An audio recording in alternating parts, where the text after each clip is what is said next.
Hi friends.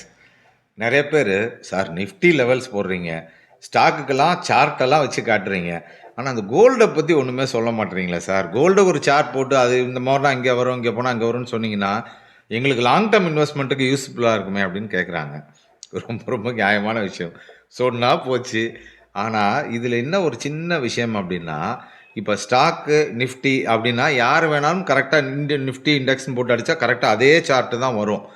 ஆனால் கோல்டை பொறுத்த வரைக்கும் என்னன்னா, இந்தியாவை பொறுத்த வரைக்கும் நம்ம 24 கேரட் கிராம், ஒரு கிராம் என்ன விலை அப்படின்னு தான் பார்க்குறோம். ஆனால் வேர்ல்டு வைடாக பார்த்தால் அது யூஎஸ் டாலரோட தான் கோல்டை கம்பேர் பண்ணுவாங்க. அங்கே வந்து ஒரு அவுன்ஸு தான் கணக்கு. ஒரு அவுன்ஸ் இன்னைக்கு தேதிக்கு எவ்வளோ விற்குதுன்னா $2,600 விற்குது.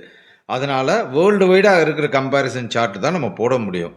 அதை நான் அனலைஸ் பண்ணி காட்டுறேன். அதை வச்சு ஏற்ற இறக்கம்ன்றது எல்லாம் ஒன்றா தான் இருக்கும். அது ஏறும்போது இது இறங்குறது அப்படி இருக்காது.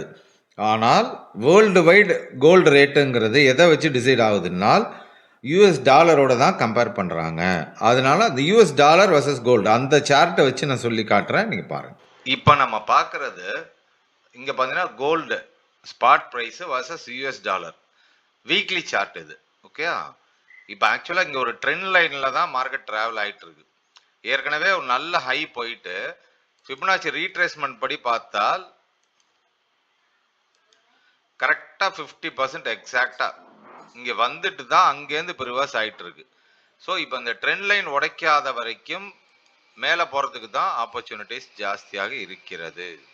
இந்த ட்ரெண்ட் லைன் உடைச்சு இந்த லெவலுக்கு கீழே, அதாவது $2,540 கீழே வந்தால் தான் கோல்டு வந்து டவுன் ட்ரெண்டாக மாறுது அப்படின்னு சொல்ல முடியும். அது வரைக்கும் கிளியர் அப் ட்ரெண்ட் தான்.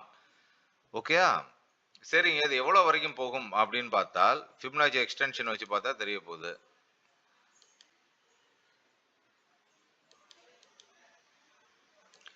ஃபர்ஸ்ட் டார்கெட் வந்து $2,842, அதுக்கு அடுத்து $3,170 வரைக்கும் போகிறதுக்கான வாய்ப்பு இருக்கிறது. ஆனால் இது வீக்லி, அதனால 52 கேண்டில் சேர்ந்தாதான் ஒரு வருஷம் வரும். ஓகே, நான் இப்போ சொல்றதுன்றது கொஞ்சம் லாங் டேர்ம் வியூ, ஒரு வாரம் 2 வாரத்துக்கு கிடையாது. ஓகே, இப்போ இம்மிடியட் ரெசிஸ்டன்ஸுங்கிறது என்னவா இருக்கும்? இந்த பழைய ஆல் டைம் ஹை $2,780, அதை தாண்டிச்சுன்னா 2,842, அதை தாண்டிச்சுன்னா $3,030. ஆனால் $3,030 வரும்போது டெஃபினட்டாக நீங்கள் ப்ராஃபிட் புக் பண்ணிக்கணும், ஏற்கனவே எங்கே வாங்கியிருந்தாலும் சரி. ஏன்னா அது மந்த்லியோட ஃபுல் டார்கெட்டுக்கு வந்துடும். ஏன்னா இங்க பாருங்க, ஏற்கனவே எங்க போயிருக்கு மார்க்கெட்டு. இது நான் இப்ப வச்சிருக்கிறது மந்த்லி சார்ட். இப்ப ஏற்கனவே ஃபுல் டார்கெட் வந்துருச்சு இங்க. ஸோ $3,000 அந்த ரேஞ்சுக்கு போகும்போது கண்டிப்பா நீங்க கோல்டுல மேக்சிமம் ப்ராஃபிட் புக் பண்ணிவிட வேண்டும். இப்ப பாருங்க, ஏற்கனவே 127% வந்தாச்சு. இங்க பாருங்க, இங்க வந்துட்டு எக்ஸாக்டா இங்க என்ன வருது? 2,772. கோல்டோட ஆல் டைம் ஹை என்ன? 2,790. வெறும் $18 தான் வித்தியாசம். பட் இங்கேயே இது சொல்லிருச்சு $2,770 வரைக்கும் போகும் அப்படின்ட்டு. அதாவது கோல்டன் ரேஷியோ மேக்சிமம் இங்கேருந்து கண்டிப்பா கரெக்ஷன் வரதுக்கு சான்ஸ் இருக்கு. அதனால இந்த இடம் வரும்போது டெஃபினட்டா நீங்க கோல்ட ஒரு ப்ராஃபிட் புக் பண்ணிக்கிறது தான் பெட்டர்.